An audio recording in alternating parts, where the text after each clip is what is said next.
Welcome to one of the most disturbing cases recorded in the history of Alabama. Before we begin, I invite you to leave in the comments where you're watching from and the exact time you're listening to this narration. In the spring of 1847, the fertile Black Belt region of central Alabama stretched across thousands of acres of cotton plantations, where the institution of slavery governed every aspect of daily life.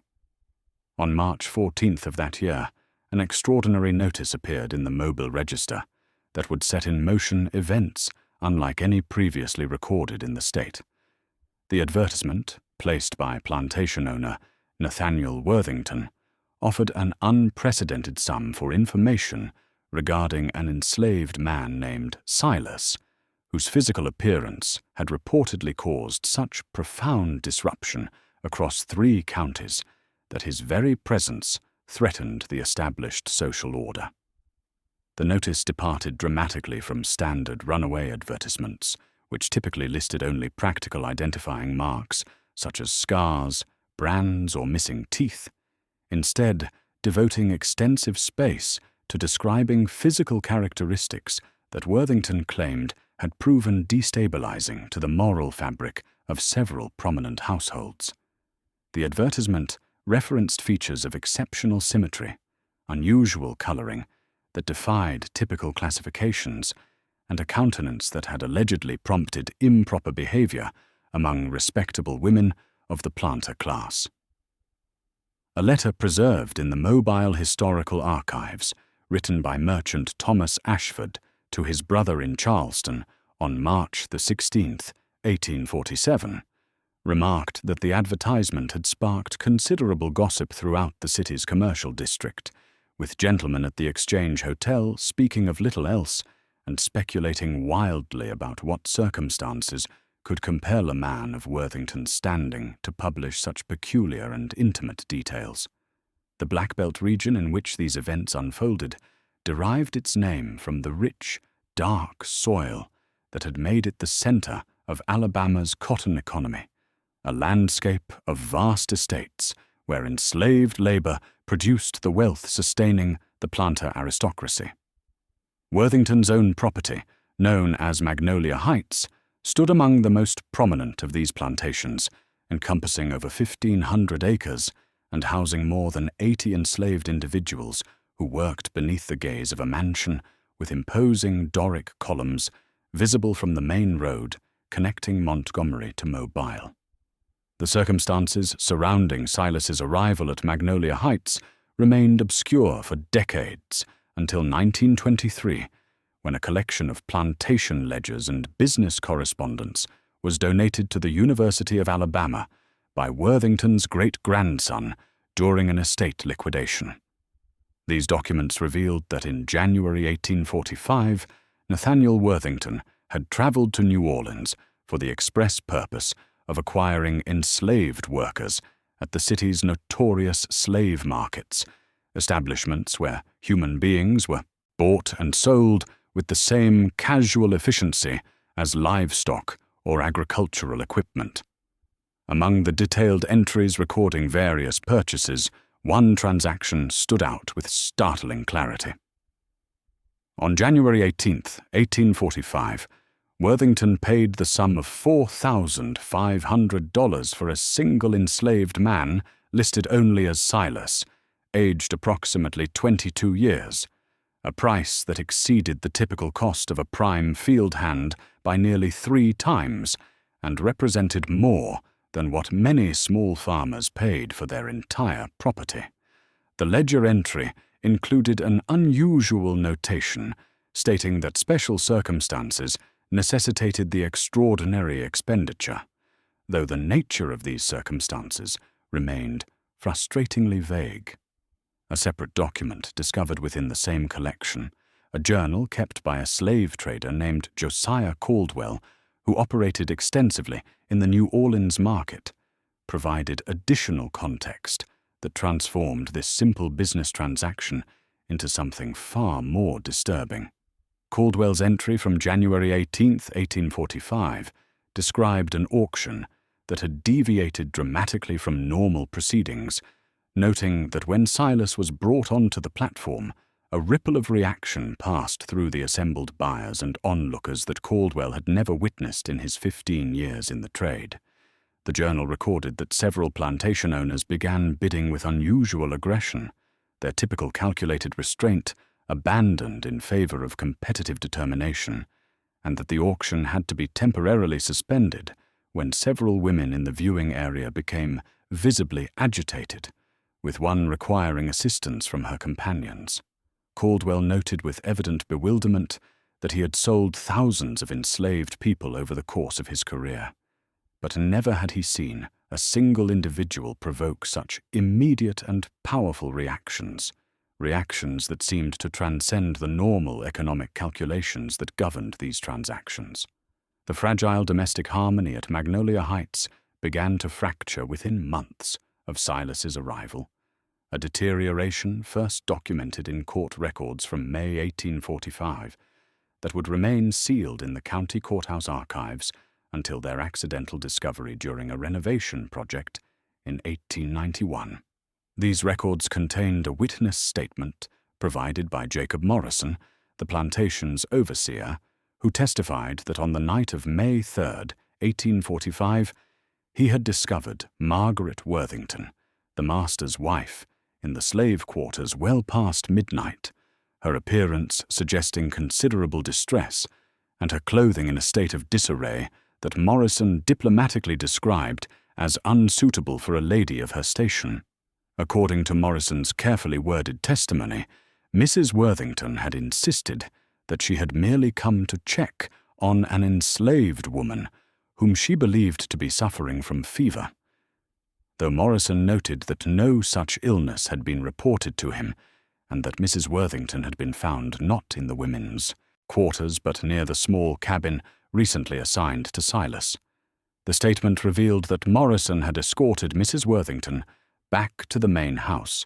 where Nathaniel Worthington waited on the front porch, his expression described as terrible in its stillness. The immediate aftermath of this incident remained largely undocumented in official records,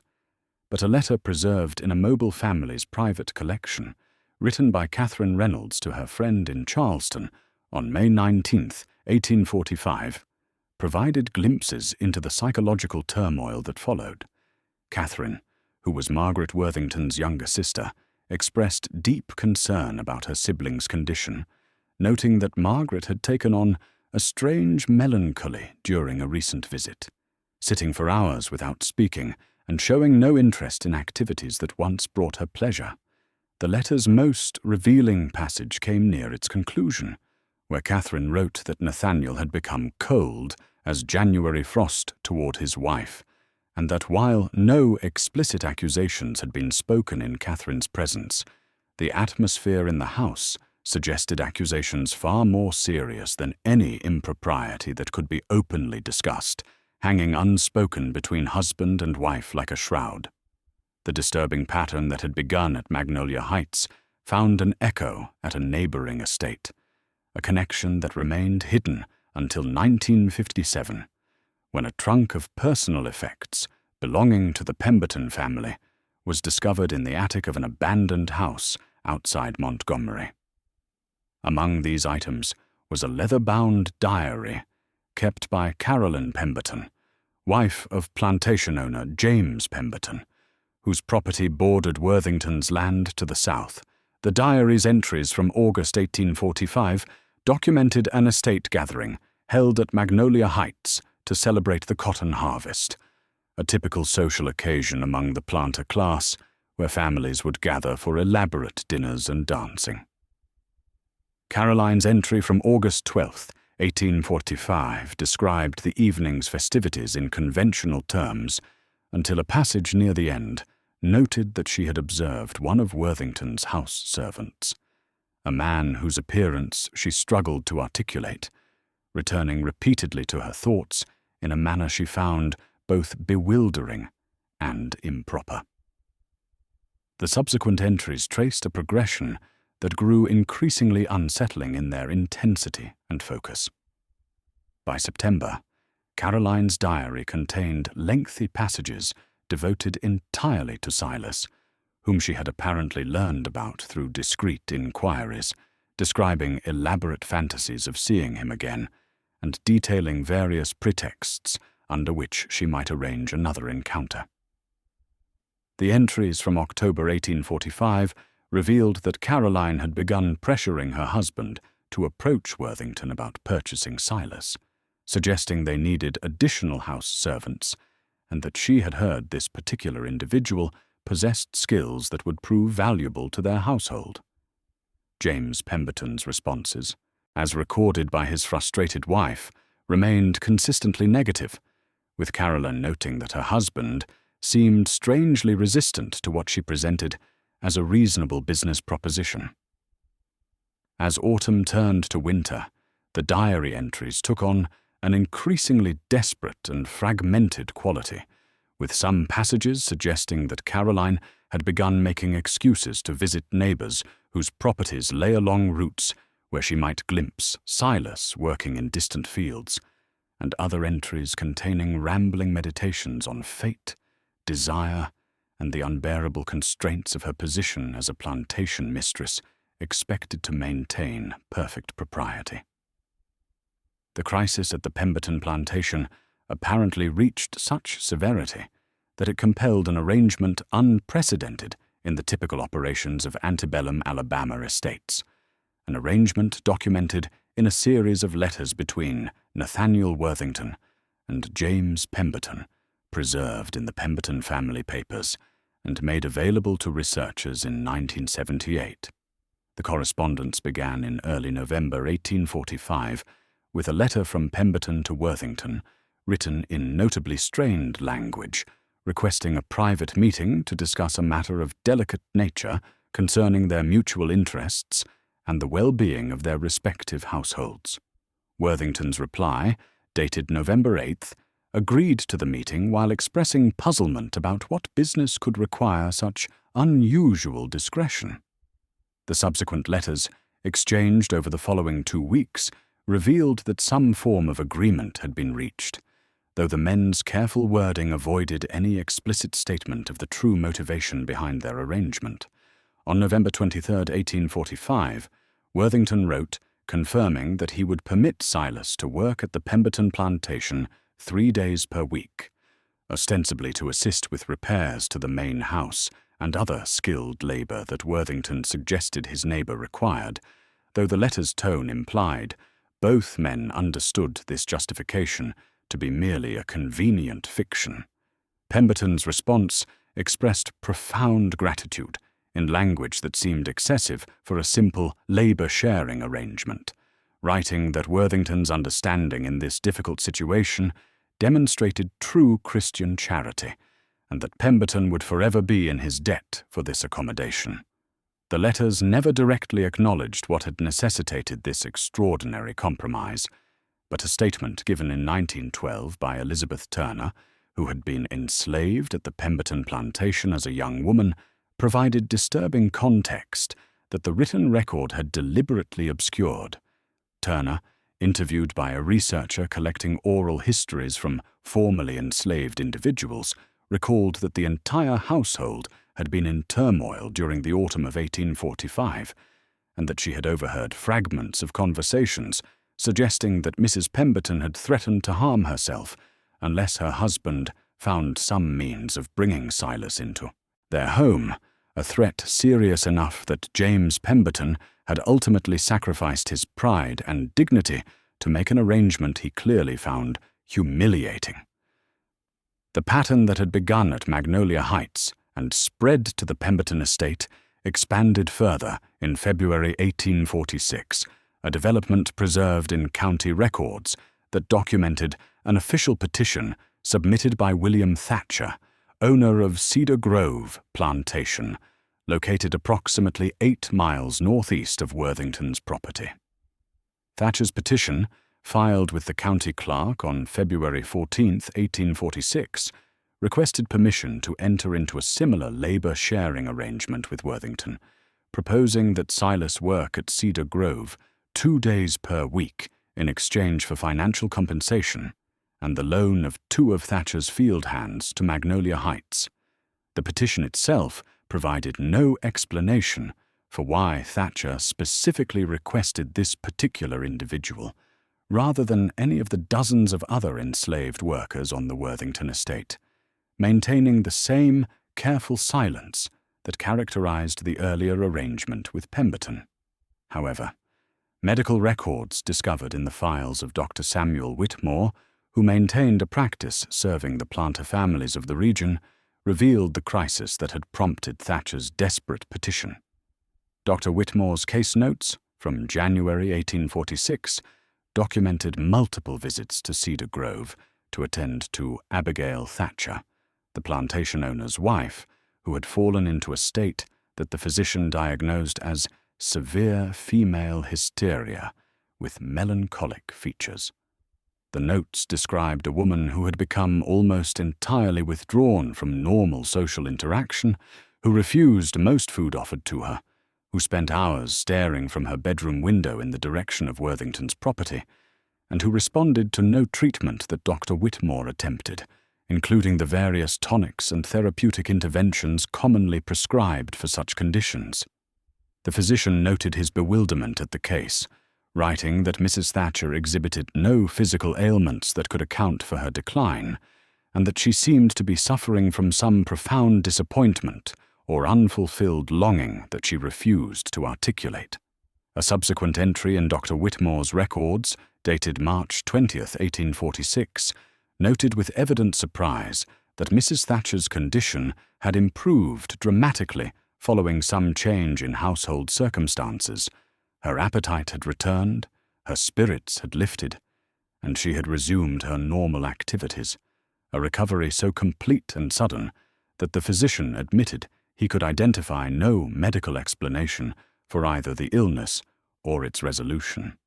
The discovery of a water-damaged and partially illegible letter in 1981, found tucked between the floorboards of an attic during the demolition of what had once been the Pemberton family's town residence in Montgomery, provided shocking evidence that the 3 women at the center of this disturbing narrative had not suffered their obsessions in isolation, but had instead formed a deliberate alliance to protect and maintain their access to Silas. The letter, written in a careful hand, later confirmed through comparison with other documents to belong to Margaret Worthington, was addressed to my dear friends and co-conspirators,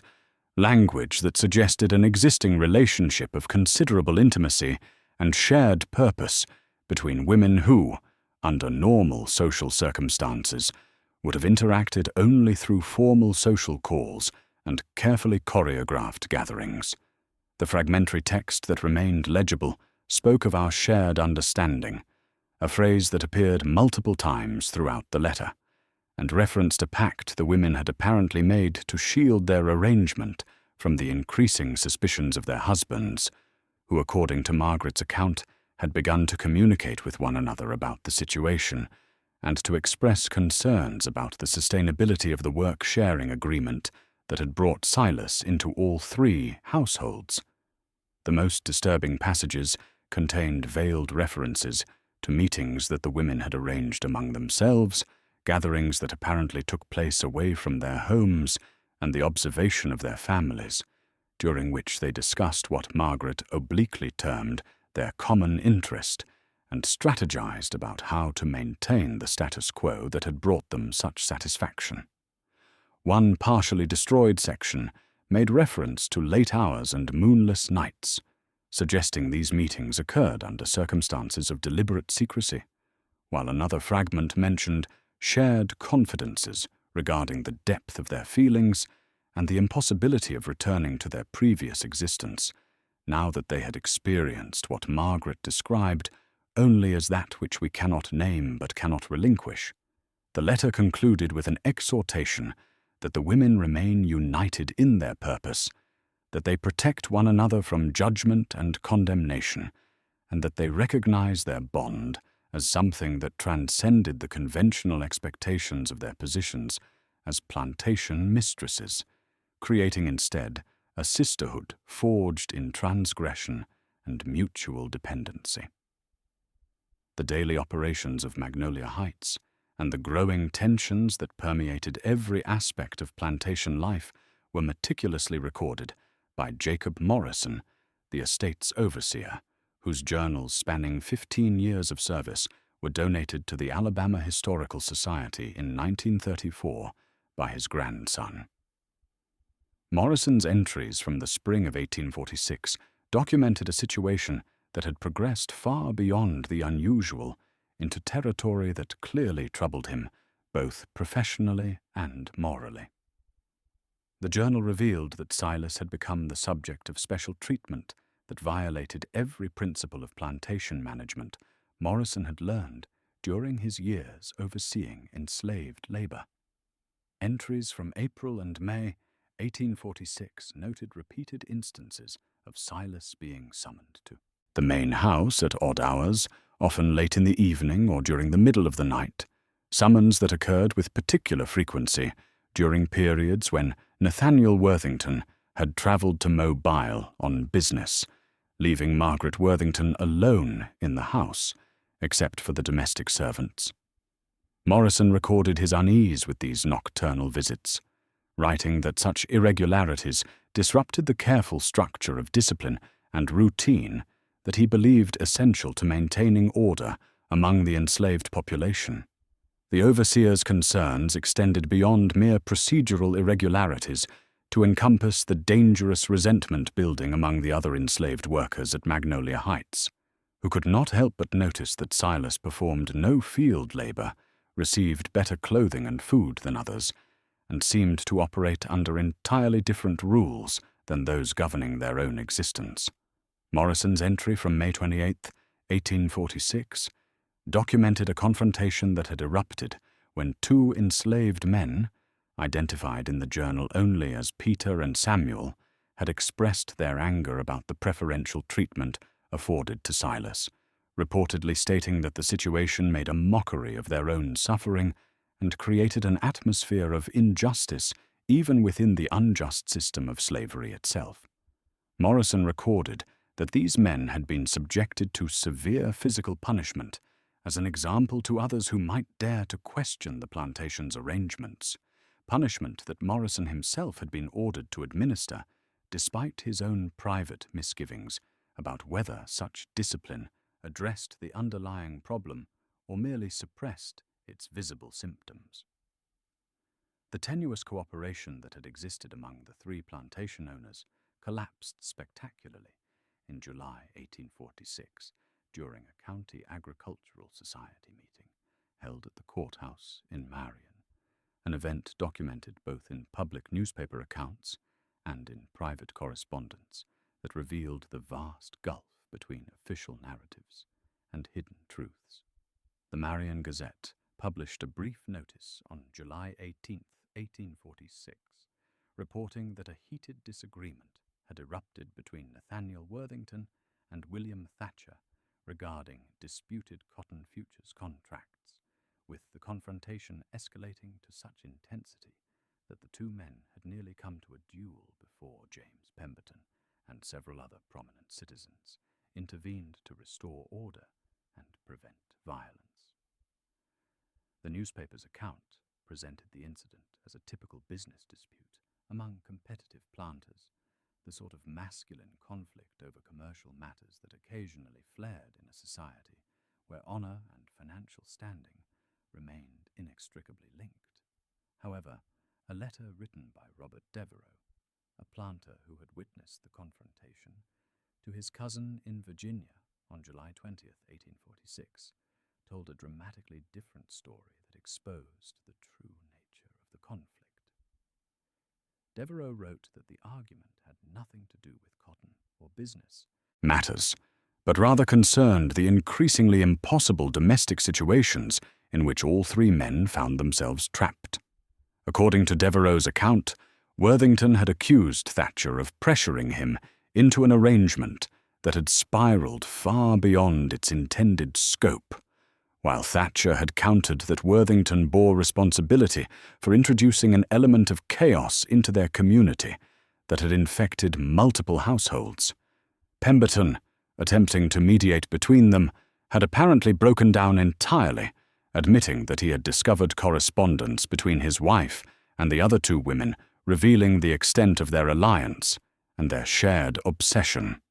Devereux reported that all three men seemed caught in a trap of their own making, having permitted an arrangement to continue far longer than wisdom dictated, because acknowledging the true nature of the problem would require admitting to circumstances too shameful to speak aloud, circumstances that called into question their authority over their own households and their ability to maintain the social order that their positions demanded they uphold. The confrontation at the county meeting apparently convinced Nathaniel Worthington that the situation had become untenable and that the only solution lay in removing Silas from the region entirely, a decision documented in court records from August 1846 that detailed an attempted sale to a slave trader named Marcus Hendricks, who specialized in acquiring workers for the expanding cotton plantations of eastern Texas. The initial transaction appeared straightforward, with Worthington agreeing to sell Silas for $3,000,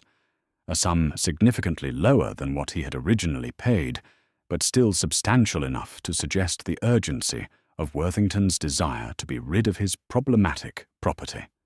The bill of sale was drawn up, witnessed, and prepared for execution, with Hendricks scheduled to take possession of Silas on August 15, 1846, and transport him west as part of a larger shipment of enslaved workers bound for Texas plantations. However, the sale was mysteriously cancelled on August 14th, with court documents showing only that the transaction had been nullified by mutual agreement, providing no explanation for why Worthington would abandon a solution to the crisis that had consumed his household and damaged his standing in the community. The true reason for the cancellation remained obscure until the discovery of a letter written by Margaret Worthington to her mother in Charleston, dated August 13, 1846, in which Margaret revealed with startling frankness that she had informed her husband that should he proceed with the sale, she would expose certain irregularities in his business dealings, specifically questionable financial transactions involving cotton factors in Mobile that could, if brought to the attention of his creditors and business partners, destroy his reputation and financial standing. The letter made clear that Margaret understood the power she wielded through her knowledge of Nathaniel's secrets, and that she had no hesitation in using that power to prevent Silas's removal from the region. Subsequent discoveries revealed that Caroline Pemberton and Abigail Thatcher had made similar threats to their own husbands, with Caroline's diary containing a cryptic entry stating that desperate times required desperate measures,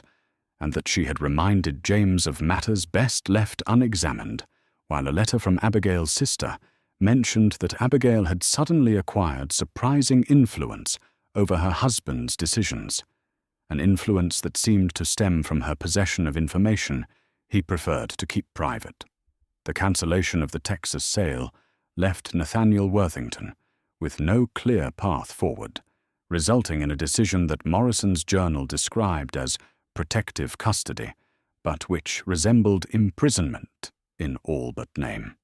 Beginning in late August 1846, Silas was confined to a small cabin located at the furthest edge of Worthington's property, separated from the other slave quarters by nearly half a mile, and positioned at the border where Magnolia Heights met uncultivated woodland. Morrison's journal entries from this period explained the rationale behind this isolation, noting that Worthington feared violence either from the other enslaved workers at Magnolia Heights, whose resentment had grown to dangerous levels, or potentially from Thatcher or Pemberton themselves, both of whom had reportedly made veiled threats about taking matters into their own hands if Worthington could not control the situation he had created. The cabin itself, according to Morrison's description, measured barely 12 feet square, contained only the most basic furnishings, and was positioned far enough from any other structure that its occupant remained effectively cut off from all normal human contact. The overseer recorded that he personally delivered food to the cabin once daily, and that he had been given strict instructions that Silas was to remain confined there at all times, except when specifically summoned, summons that came exclusively from the three women whose obsession had precipitated this entire crisis.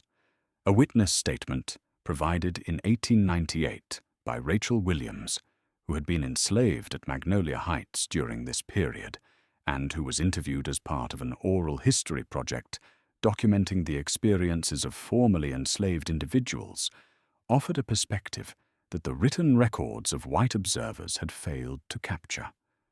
Williams, who was 73 years old at the time of her interview, recalled that she had occasionally been sent to deliver items to the isolated cabin and had observed the profound psychological deterioration that occurred during those months of confinement. She described Silas as having possessed a certain dignity and bearing when he first arrived at the plantation, qualities that had made him stand apart from others, regardless of his physical appearance, but stated that the isolation broke something essential in him, that he became hollow and absent, as though the person he had been had simply departed, leaving behind only a shell that performed the functions required of it without any internal life or resistance. The winter of 1846 to 1847 proved unusually harsh throughout Alabama, with temperatures dropping to levels rarely experienced in the region, and heavy rains rendering roads nearly impassable for weeks at a time, creating a sense of isolation that intensified the psychological pressures already straining the households involved in this disturbing situation. Dr. Samuel Whitmore's medical records from this period documented an unprecedented series of house calls to all three plantations, visits required to treat Margaret Worthington, Carolyn Pemberton, and Abigail Thatcher for what the physician categorized as severe nervous disorders characterized by sleeplessness, agitation, melancholic episodes, and physical symptoms, including heart palpitations and digestive disturbances. Dr. Whitmore's notes revealed his frustration at treating conditions that seemed to resist all conventional medical interventions, writing in January 1847 that he suspected the three women suffered from some shared affliction of the mind or spirit rather than any physical malady he could identify or remedy through his art. The husbands, meanwhile, had resumed communication with one another after months of hostile silence, an exchange documented in letters that adopted carefully coded language to discuss what they termed their mutual problem. A letter from Worthington to Pemberton, dated February 3, 1847, referenced the necessity of finding a permanent resolution to circumstances that had become intolerable, while Thatcher's response to both men on February 10th agreed that decisive action must be taken before the situation deteriorated further, though none of the correspondence specified exactly what form this decisive action might take. Morrison's journal entries from February 1847 captured the atmosphere at Magnolia Heights during these tense weeks, with the overseer noting on February 18th that the plantation seemed to exist under a pall of impending catastrophe, that enslaved workers went about their tasks in unusual silence, that Margaret Worthington had taken to wandering the grounds at night despite the cold, and that Nathaniel Worthington had begun keeping a loaded pistol on his desk. Most ominously, Morrison recorded that on February 24th he had observed Worthington, Pemberton, and Thatcher meeting in secret in a grove of trees at the boundary between their properties, a meeting from which all three men emerged looking grim and resolved, their expressions suggesting that some terrible decision had been reached. On the morning of March 12, 1847, Jacob Morrison made his daily journey to the isolated cabin at the edge of Worthington's property to deliver food to Silas, only to discover that the structure stood empty, its door hanging open, and revealing signs of a disturbance that Morrison's subsequent written report would describe in careful detail. The overseer's account, preserved in county records alongside the missing person documentation, noted that the cabin door had been forced open from the outside, with the wooden frame around the latch splintered in a manner consistent with violent entry rather than exit. Inside the cabin, Morrison found evidence of a struggle: overturned furniture, scattered belongings, and most disturbingly, blood stains on the wooden floor near the doorway, stains that appeared fresh and suggested that whatever had transpired had occurred within the previous few hours. The discovery prompted an immediate and massive response, with search parties organized not only from Magnolia Heights, but from the Pemberton and Thatcher plantations as well, with enslaved workers and white overseers dispatched to search every road, trail, and stretch of woodland across 3 counties. Neighboring plantation owners were alerted, local constables were notified,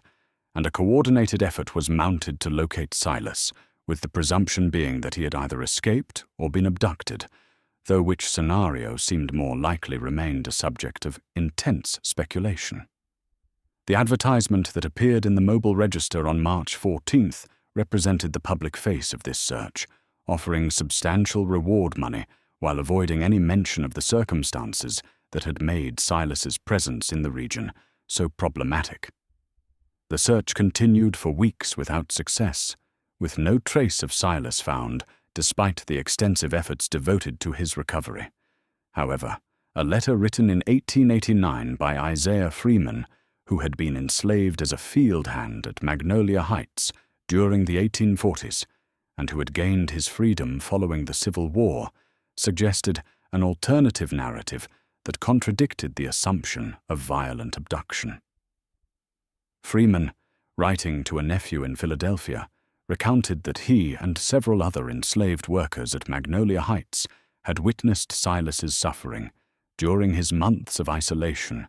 and had decided that mercy required them to help him escape, that they had broken into the cabin on the night of March 11th, provided him with supplies and directions, and sent him north along routes used by other freedom seekers, though Freeman acknowledged they had no knowledge of whether Silas had successfully reached safety. The disappearance of Silas precipitated a collapse that affected all 3 households with devastating completeness, destroying lives and reputations that had once seemed unassailable within the rigid hierarchy of antebellum Alabama society. Margaret Worthington's decline proved the most rapid and fatal, with Dr. Whitmore's medical records documenting a series of visits throughout the spring and summer of 1847, during which he treated her for a constellation of symptoms that defied diagnosis, including refusal of food, persistent fever of unknown origin, and a progressive withdrawal from all interaction with her household and family. The physician's final entry regarding Margaret, dated September 3, 1847, stated simply that she had expired during the night, with no clear medical explanation for her death beyond a general failure of her system that Whitmore attributed vaguely to a broken constitution. Caroline Pemberton survived her friend by only a few years, though her final years were spent confined to the Alabama State Hospital for the Insane in Tuscaloosa, where commitment records from April 1848 described a woman who alternated between periods of catatonic silence and episodes of violent agitation, during which she would speak Silas's name repeatedly and insist that she needed to find him. Caroline died in the asylum in March 1851, with the death certificate listing the cause as general debility associated with prolonged melancholia. Abigail Thatcher's fate proved perhaps most disturbing, as she survived until 1856, but according to family records and witness accounts, never spoke another word after Silas's disappearance, spending her remaining years in silence, occasionally responding to questions with written notes, but more often simply staring out windows in the direction of where the isolation cabin had stood. The 3 plantation owners fared little better, though their destruction took different forms. The cooperation and mutual respect that had once characterized their relationships devolved into bitter recrimination, with each man blaming the others for the catastrophe that had consumed their families. County court records from 1847 through 1849 documented multiple lawsuits filed among the three estates, with Pemberton suing Worthington for negligence in managing Silas, Thatcher countersuing both men for financial losses incurred through the failed work arrangement, and Worthington filing claims against both neighbors for breach of contract and defamation of character.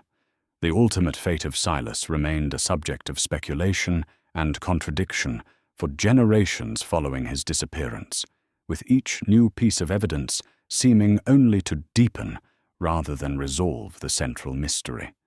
In 1976, an archaeological excavation conducted near the former site of Magnolia Heights in preparation for a highway construction project uncovered human skeletal remains buried approximately 3 feet below the surface